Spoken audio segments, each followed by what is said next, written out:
नमस्कार, आप सभी का स्वागत है बुंदेलखंड न्यूज 24 में। मैं जानवी। आइए चलते हैं झांसी की कुछ खास खबरों की ओर। नगर निगम में 12 सदस्यों की कार्यकारिणी पूर्ण होने के लिए 6 कार्यकारिणी सदस्यों का चुनाव रिटर्निंग ऑफिसर द्वारा कराया गया।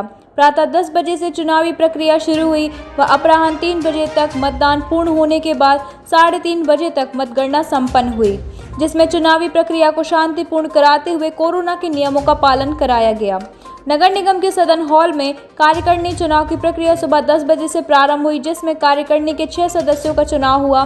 कार्यकारिणी चुनाव के लिए भारतीय जनता पार्टी के 3, बहुजन पार्टी 2, सपा 1 व आप पार्टी का 1 प्रत्याशी चुनाव मैदान में उतारे गए।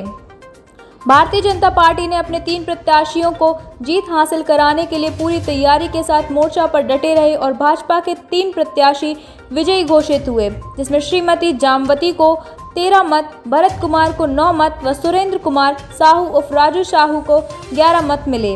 बहुजन समाज पार्टी के प्रत्याशियों ने भी जीत हासिल की, जिसमें महेश गौतम को 10 मत व उमेश जोशी को 9 मत मिले।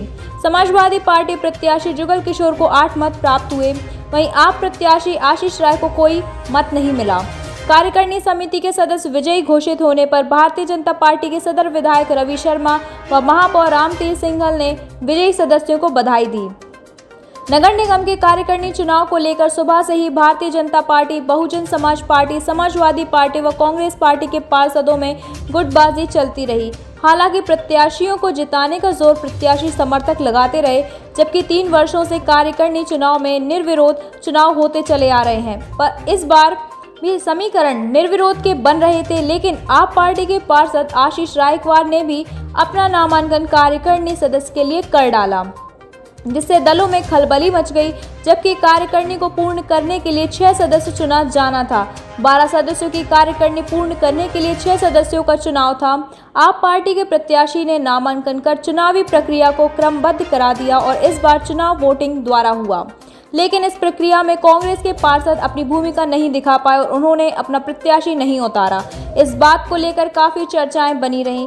फिलहाल भारतीय जनता पार्टी ने अपना बहुमत दिखाते हुए 3 सदस्यों को कार्यकारिणी तक पहुंचा दिया। वोटिंग प्रक्रिया में पार्षदों ने अपने अपने प्रत्याशियों को वोट डाले।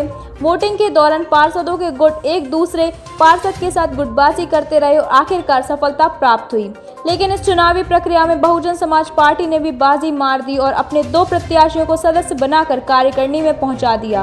कार्यकारिणी के चुनाव में इस बार पार्षदों की चहल पहल बनी रही। चुनाव प्रक्रिया संपन्न होने के बाद सभी विजयी सदस्यों को रिटर्निंग अधिकारी गुलाब हुसैन के द्वारा प्रमाण पत्र दिए गए।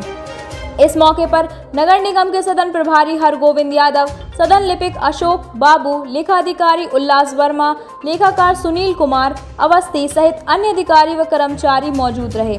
बहुजन समाज पार्टी के सेक्टर प्रभारी रविकांत मौर्य अपने प्रत्याशियों को जिताने के लिए सुबह से ही डटे रहे। उनका मकसद फिलहाल दलीय पार्षदों की समझ में नहीं आ पा रहा था, जबकि विपक्ष मजबूती के साथ रणनीति बनाए हुए था और इस रणनीति में बसपा के रविकांत मौर्य ने अपनी अहम भूमिका निभाते हुए 2 प्रत्याशियों को कार्यकारिणी में पहुंचाना बसपा के लिए जीत की एक बड़ी पहल है।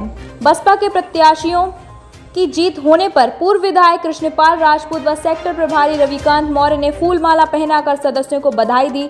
नगर निगम की कार्यकारिणी का गठन होने के बाद 24 मार्च तक उपसभापति का चुनाव हो सकता है। उपसभापति के चुनाव को लेकर भी फिलहाल भारतीय जनता पार्टी के खेमे में घमासान मचा हुआ है। इस बार भी उपसभापति के चुनाव में भारतीय जनता पार्टी का परचम लहरा सकता है। चुनाव समीकरण को देखते हुए विगत 3 वर्षों से उपसभापति पद पर भारतीय जनता पार्टी जीत हासिल करती चली आ रही है। इस बार उपसभापति पद के चुनाव के लिए भारतीय जनता पार्टी के वरिष्ठ पदाधिकारी निर्णायक स्थिति के बाद ही अपना प्रत्याशी मैदान में उतारेंगे, जबकि उपसभापति पद का चुनाव भी निर्विरोध की स्थिति में आ सकता है। झांसी से संवाददाता मनीष अली के साथ ब्रजेश परिहार की रिपोर्ट।